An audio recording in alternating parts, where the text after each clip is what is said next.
Welcome to Tight Lines and Screaming Reels. I'm Jay and today we're going to look at the essential things I need to go fly fishing.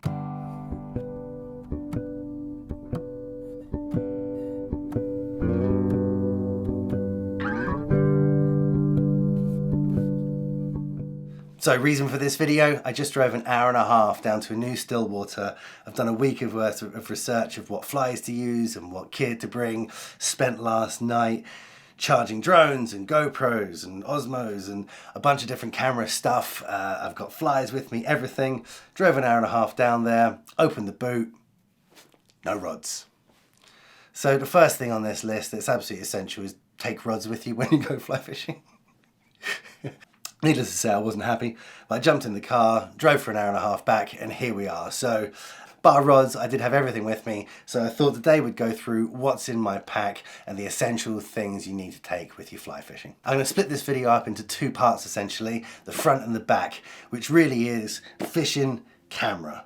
I want all my fishing stuff accessible to me, which is why I use a vest. I know vests are very unfashionable now. They used to be super cool 20 years ago, and that's what I saw everyone wearing. And when I was a kid, I was definitely wearing a little light vest. Now it's all sling packs and hip packs and chest packs. And listen, I love the sling pack. I think it looks great. I think it looks really, really cool. Bring it round. I just want the stuff accessible to me on the front, and I want to carry maybe a little bit more weight than I want to just put on my back. And I find it distributes that weight nicely across me, and I'm not too like weighed down this way or that way. Most sling backs are based around sort of one shoulder, and personally I prefer to have it like a backpack, like on both shoulders, just to distribute the weight. Because I'm right-handed casting, I like to have the stuff which I'm going to access a little bit more often on this side, on the left-hand side, and then the stuff which I don't need as often on the right-hand side.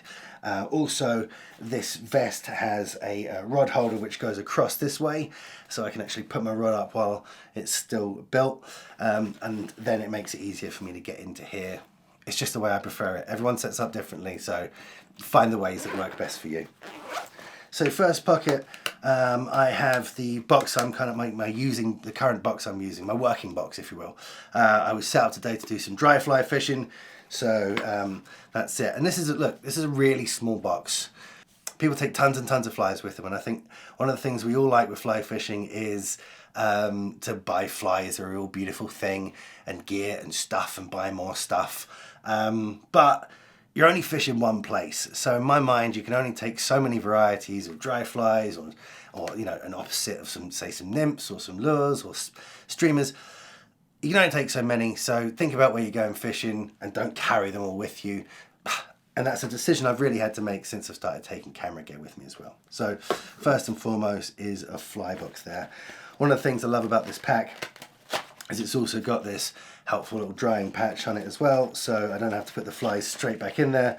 I can put them into there and then let them dry, so trying to keep everything from going too rusty. Next up, Tippet. We all love Tippet, so I was set up with some heavy Tippets, some 9 pound, but also had some 5 with me as well. I rarely use a roller Tippet in one fishing session, so that's probably overkill already, but I like a backup to a backup. Everyone does. I just don't feel it's necessary to take spools and spools and spools of Tippet in case something terrible has happened. Next up, some Loon Outdoors Fly Spritz 2. This is an Amazon special, and I found it works great. Hold it up, gets the fly, dry it off slightly, and you're ready to rock and roll. They're not putting gink on your fingers or in a little shake thing. I'm sure the gink purists of the world will be shouting at the TVs right now saying like, that's not the best thing to use. I haven't had any problems with it. I can get it on Amazon, and that's great for me. Next in this pocket, again, this is the thing, I'm right-handed. This is where I tend to get all the stuff I use the most. So here we have a plastic bag for rubbish. I know, not the most exciting, sexy thing, but I used to just jam stuff into this pocket, and I'd find that when I'm pulling things out, naturally like line and the rubbish I was trying to keep with me would fall out. So a little Ziploc bag I find is absolutely brilliant, just to make sure you can keep old leader, old tippet, anything that you find along the bank that you really don't want to leave there. Higher up in this pocket, a couple of little bits of camera gear that I might need. I've got a GoPro battery and an SD card ready to rock in a little waterproof container here. So if I need it, I can grab it at a moment's notice. And also in here as well, a little clamp, which will go onto a tripod for the camera. Other thing that clips into this pocket as well is a microfiber. So this is for cleaning lenses. Basically, it's so annoying when you get back from a day's filming and you find one little piece of grit which you kind of saw and didn't get rid of. Last thing we have over here is the hemostats. So I have these, they're on a nice retractor, so when you drop them, great, no problem.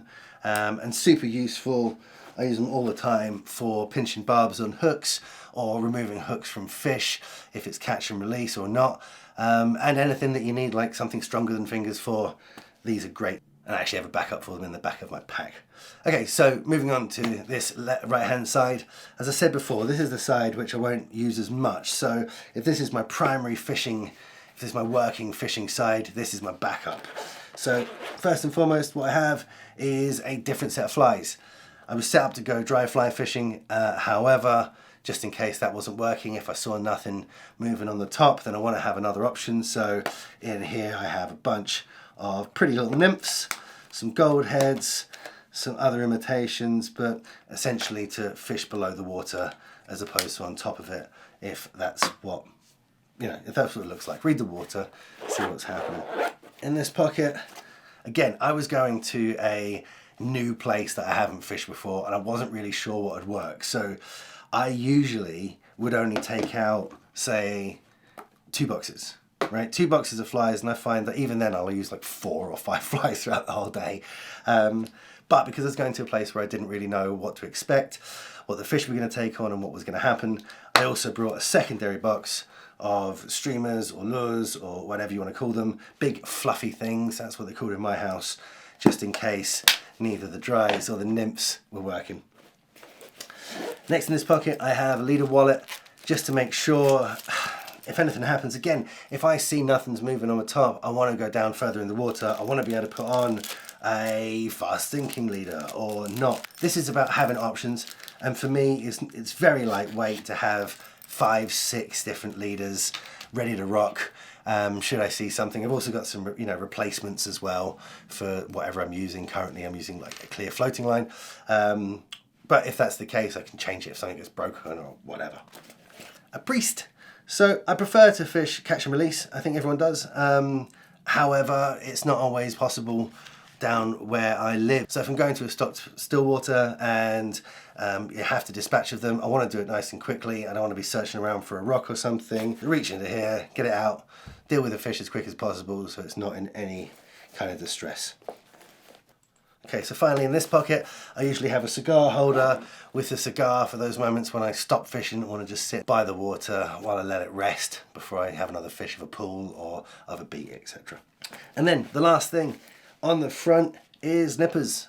I used to always bite the line and cut it off with my teeth, but I find at the end of the line would splay.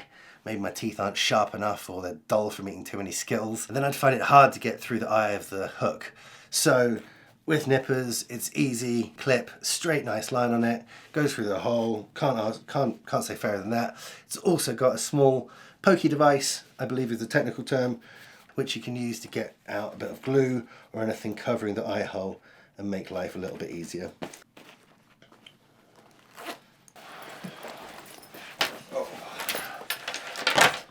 So moving around to the back, again I try to keep everything as light as possible and only the essentials with me, but that still leads into having a few good things with you. So first and foremost, an extra pair of Hemostat. There's another little Orvis pair that I've got. These ones are great because they've also got cutters in them as well, so if terrible things were to happen and I lost front nippers and the hemostats as well, I've got a replacement and my day's not ruined. This is a luggage scale, used it on flights for years, bought a new one, now this one lives in the back of my pack for that momentous time when I catch a big enough fish to want to weigh. I'm still waiting for that day. On this side, we've got some Factor 50. I think I actually stole this from my kid. This is some Factor 50 kids sun cream, and also some Factor 50 Ultra Lip Balm from Blistex as well. You don't want to get sunburn on your lips. It sucks. It's absolutely debilitating, and it can be avoided with that. And then last thing I have in here is bootlaces. If you've ever had a bootlace go the minute you arrive at a river, you'll know why I am a big advocate of tagging them. These are actually wading laces, but I use them for my boots, or use them for my wading boots. If something goes wrong, I want to be able to reach in the pack and not have my entire day ruined because I've got one shoe flapping on and off. And the last thing I have in my bag, which I've never used and lives right with the scales, is a tape measure. Again, that day I catch a big enough fish that it needs to be weighed. I also wonder how long it is as well. And that is basically everything that I'll take fishing with me outside of a rod and reels and such. I've tried to reduce it more and more over time, especially with carrying cameras and such, because it's just so much extra weight and I really don't want filming to get in the way of the thing I enjoy, which is fishing. So I've tried to keep it as simple as possible here and as simple as possible as far as camera gear is concerned, just to make it as light as possible so I still enjoy the day and I'm not hiking with like 10 kilograms on my back. So what have I missed? What do you keep in your pack? Don't just comment rods. I know I missed the rods. But what is it? What have I missed? What should I be carrying? What's an absolute essential for you? I'm still learning. I'd love to know what we take on the next fishing adventure with us. And if there's anything at all which I should absolutely be bringing and have forgotten, let me know in the comments. I'd love to hear about it. I'd love to learn. In the meantime, remember, don't like, don't subscribe, just go fishing. Tight lines and screw wheels, everyone.